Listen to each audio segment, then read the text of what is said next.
Back to my channel. আমি মিঠু, চ্যানেলের নাম মিঠু সরকার দাস। আমার চ্যানেলে বড়দের সবাইকে প্রণাম, ছোটদের আদর জানিয়ে আজকের ভিডিওটা আমি শুরু করব। এই ভিডিওর আগের পার্ট কিন্তু আমি তোমাদের সঙ্গে শেয়ার করেছিলাম, আর আজকে সেকেন্ড পার্টটা শুরু করলাম। আমাদের বিবাহবার্ষিকী ছিল 1 মে, তা সেদিন আমরা মঠে যেতে পারিনি, 2রা মেতে গিয়েছিলাম। তা মঠে গিয়ে আমাদের অনেকটা টাইম চলে গেল। তা সেখান থেকে আমরা আবার গিয়েছিলাম মাসি আর মেসোর বাড়িতে, সেই জন্য কিন্তু আমাদের আরও লেট হয়ে গিয়েছিল। তা আমাদের বাড়ি ফিরতে ফিরতে দুপুর 1টা হয়ে গেছে। আমরা ভেবেছিলাম যে বাড়িতে গিয়ে আবার রান্না করব, তাহলে যে পাইস হোটেলগুলো আছে দুপুরে খাওয়ার জন্য, সেখান থেকে আমরা খাবার খেয়ে বাড়ি ফিরবো। আবার মাঝ রাস্তায় এসে আমাদের ডিসিশানটা চেঞ্জ হয়ে গেল। ভাবলাম না, বাড়িতে তো অত কিছু জিনিস রয়েছে, সেগুলো কি করব, আমার দোকানে খেলে এগুলো সেই শুকিয়ে টুকিয়ে যাবে। মানে যাই হোক, আমরা কিন্তু ডিসিশান চেঞ্জ করে বাড়ি চলে এলাম। অনেকটা ঘুরতে ঘুরতে এসেছি, যার জন্য আমাদের দুপুর 1টা বেজে গেছে। আর সেদিন ছিল প্রচণ্ড রোদ্দুর, আর ভীষণ কষ্ট হয়েছে রোদের মধ্যে। যাই হোক, আমি কিন্তু বাড়িতে পৌঁছে গেছি, এসে একটু রেস্ট নিয়ে তারপর কিন্তু দেখো সবজিগুলো সকালবেলায় কিন্তু আমি এখানে ভালো করে ধুয়ে রোদে রেখে গিয়েছিলাম, তারপরে ফ্রিজে তুলবো বলে। তা আমার সেই করোনা থেকে একটা অভ্যাস হয়ে গেছে, আমি সবজি সবসময় বাজার থেকে নিয়ে আসার পরে না, আমি আগে ভালো করে ধুয়ে রোদে শুকিয়ে নিয়ে তারপরে কিন্তু আমি ফ্রিজে তুলি।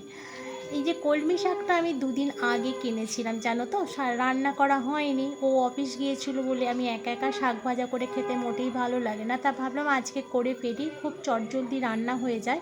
এদিকে একদিকে ভাতও বসিয়ে দিয়েছি, 1 ঘন্টার মধ্যে আমাকে রান্না করতেই হবে। তার দুদিকেই আছে, দুটো গ্যাস ওভেন জ্বালিয়ে দিয়েছি। একদিকে শাক বসিয়ে দিয়েছি, একদিকে ভাত বসিয়ে দিয়েছি। তারপরে আমার টুকটাক কিছু কাজকর্ম ছিল, তেমন কিছু কাজ ছিল না, সকালবেলায় সব কমপ্লিট করেই কিন্তু বেরিয়েছিলাম।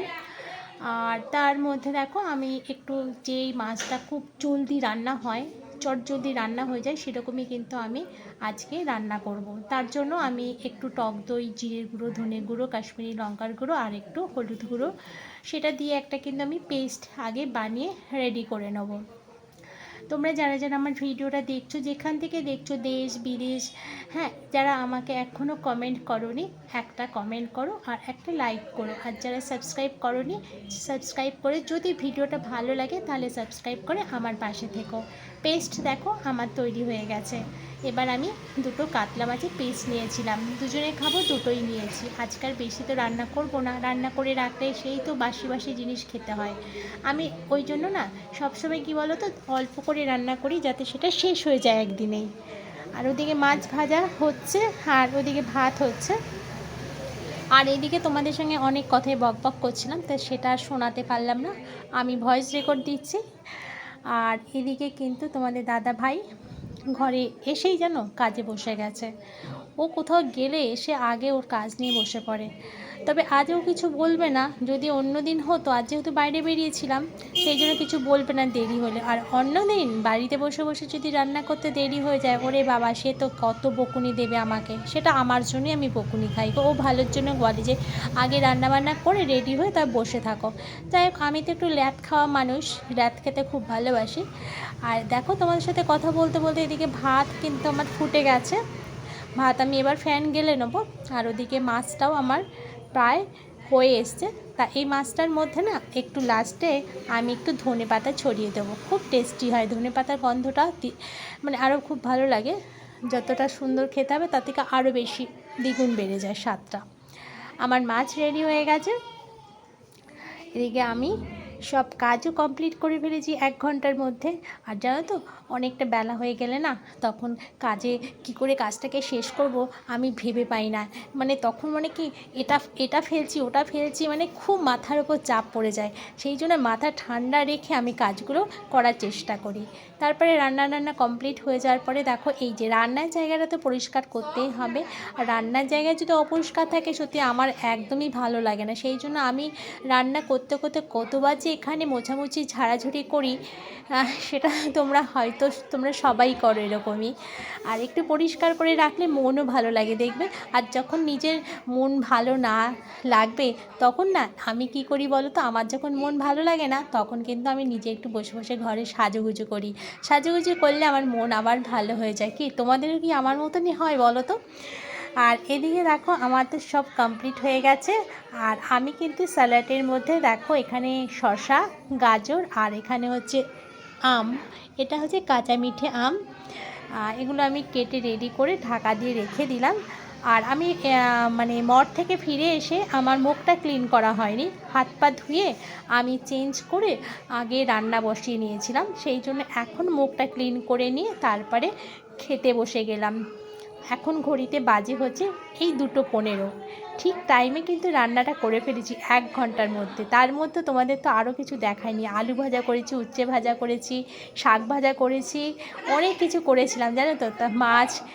তারপরে তো খাওয়া দাওয়া সেরে দুপুরবেলা ওই একটু ফল না খেলে হবে না, একটা অভ্যাস হয়ে গেছে এটা, যে কোনো একটা ফল আমাকে খেতেই হবে। এই কুট্টু সোনাকে নিয়ে আমি এবার ফল খেতে বসে গেছি, ওকে বললাম তুই একটু খা, আমি একটু খা। আর আমি একটু খা বলছি কেন, আমি একটু খাই। আর আমি জানো তো ছোট্টবেলা থেকে পুতুল খেলতে ভীষণ ভালোবাসি।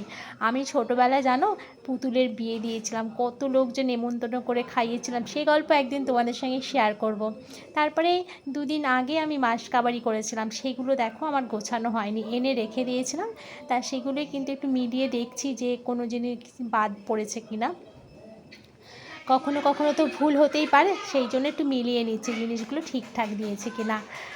আর এদিকে সাফোলা বলছি কেন, এটা হচ্ছে স্যান্ড্রপের সাদা তেল, এই তেলটাই আমি সবসময় ব্যবহার করি, ভীষণ ভালো জানো তো এই তেলটা।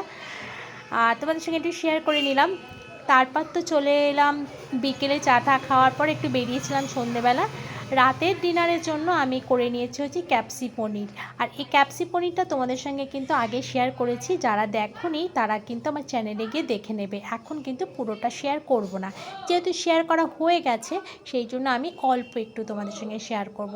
আর প্রথমে তো দেখলে আমি গাজর, ক্যাপসিকাম, তারপরে পেঁয়াজ, ওগুলো সবই কিন্তু আমি ভাজাভুজি করে নিয়ে তারপরে পনিরটা আমি ক্যারেট করে কিন্তু রান্না করব। আর এটা ভীষণই ভালো লাগে, যারা তোমরা পনির খেতে ভালোবাসো না, যেমন তোমাদের দাদা ভাই পনিরের ভেতরে রস ঢোকে না বলে ও একদম পছন্দ করে না, সেই জন্য আমি এটাকে ক্যারেট করে কিন্তু এটাকে এইভাবে রান্না করেছি ক্যাপসি পনির। দেখবে ভীষণ সুন্দর হয়েছে। আমার রান্নাটা যদি তোমরা দেখতে চাও আমার চ্যানেলে গিয়ে কিন্তু প্লিজ দেখে নিও। আমার রেডি হয়ে গেছে ক্যাপসি পনির। আর রাতে রুটিটা কিনে এনেছিলাম জানো তো বাড়ি ফেরার সময়। আর আজকে রাতের ডিনারটা আমরা এই ক্যাপসি পনির আর রুটি দিয়েই কিন্তু সেরে নেব। তাহলে চলো আজকের মতো ভিডিওটা এখানেই শেষ করি। তোমরা সবাই কিন্তু ভালো থেকো, সুস্থ থেকো আর আমার পাশে থেকো। ফিরছি পরে আবার কোনো একটা ব্লগের সাথে কিংবা কোনো রেসিপির সাথে। Tata, take care.